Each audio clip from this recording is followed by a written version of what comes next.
Before this week, I could have opened my heart and it would have been a kind of, would still have been red, but it would have been a dull red. And I think if I was to show you my heart right now, it would blind you. And I want to give this to like the people around me as well. I think everybody, you should just come and experience this. This is like wild.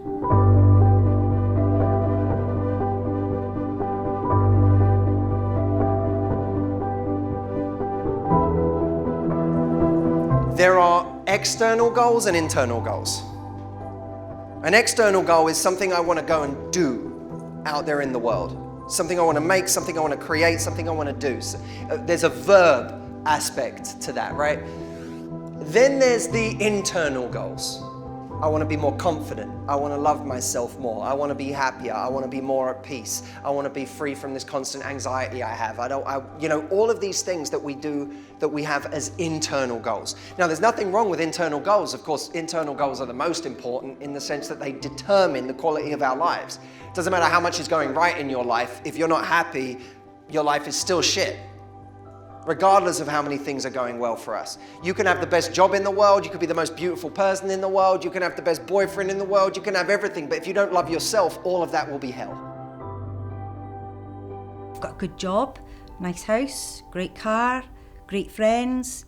I've been married and divorced and I've had all of that, and a kind of like quite a difficult childhood growing up, with a lot of kind of rejection and hurt and pain and stuff. And I think I just now want to be immersed in the good stuff.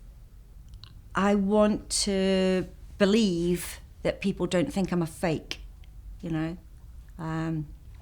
I've got a great job. I'm a head of HR for a big corporation. And so I help to transform, it's about 1,500 people I look after at the minute.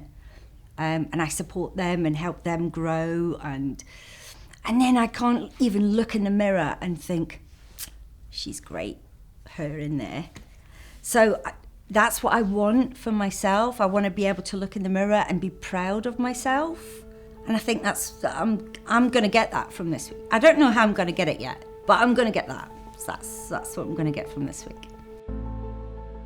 If you want both a barometer for your core confidence and a clue as to why it might not be so great, how much time do you spend cheering yourself on and taking the credit when you do something right? Now compare that with how much time you spend berating yourself when you screw up. Compare those time frames, because most of you, it will be 30 seconds to nothing when you do something well, before you move on to the next problem you have. And when you do something wrong, when you do something embarrassing, when you make a fool of yourself, when you say the wrong thing, when you do the wrong thing, when you procrastinate, when you eat the wrong thing, when you take the wrong thing, when that happens, many people will beat themselves up.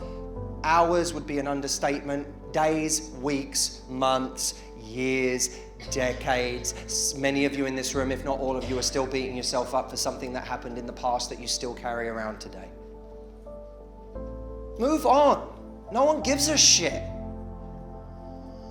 No one gives a shit. Who are you doing it for? Where is this play that you're putting on, that everyone's coming to, about how you fucked up? Or is everyone coming to buy tickets to how interesting this show is? Oh, the You Fucked Up show. Tell me about this thing you did 5 years ago. Well, the rest of the world has completely moved on and was more concerned with their own lives even 5 minutes after your mistake. Right? But we're still running the show as if it's interesting. It's not interesting, and it's not allowing us to make an impact on the world, because you can't make an impact outwardly if the entire damage you're trying to inflict is inward. Right? Here's what we have to do. All of this energy, boom. Let me put it out there. But all we do is take all of our energy and direct it towards inflicting damage. Today and tomorrow, by the way, is going to be about filling this up with a different kind of fuel, a different kind of love, a different kind of attention, a different kind of affection, a different kind of grace. And then, boom, you're a cannon, right? Impact. You just can blast impact out to the world because you've done something for you. You've filled you up with a different energy. That was a bit wild. That was a bit wild. I cannot put into words. I thought I knew myself.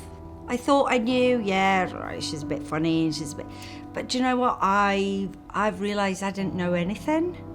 Even getting ready this morning, I put on my bouncy music. So I'm trying to dry my hair, and I'm dancing, and I'm looking in the mirror at my new best friend. And I was like, dancing, you're a freak. Where did that come from? No idea. We're told that the key to confidence is to love yourself. No one in this room hasn't heard that advice. I'm not saying anything new. But why is it so hard? What did you think core confidence was before yesterday? Do you know what? I always thought it was being able to kind of like hold yourself in a certain way, and I don't know, there just seemed to be some kind of like black art. So core confidence is this like, oh yeah, well you just go and love yourself. You're like, well, how do you love yourself when you can't even look at yourself in the mirror?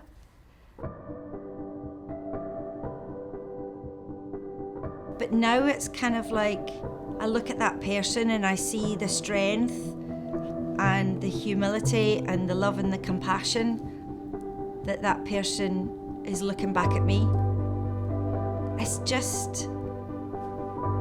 It's like life-changing. It's like properly life-changing. And I maybe had a thought that, can all this like sincerity and self-help and that would be genuine? But that was me being a skeptic, you know, and it's coaching and self-help and so. Absolutely, my God, I have never met such genuine people as you guys, you know, and Matt's family, and it's just so real. It's real. It's so real, it's raw. This is like raw love for people.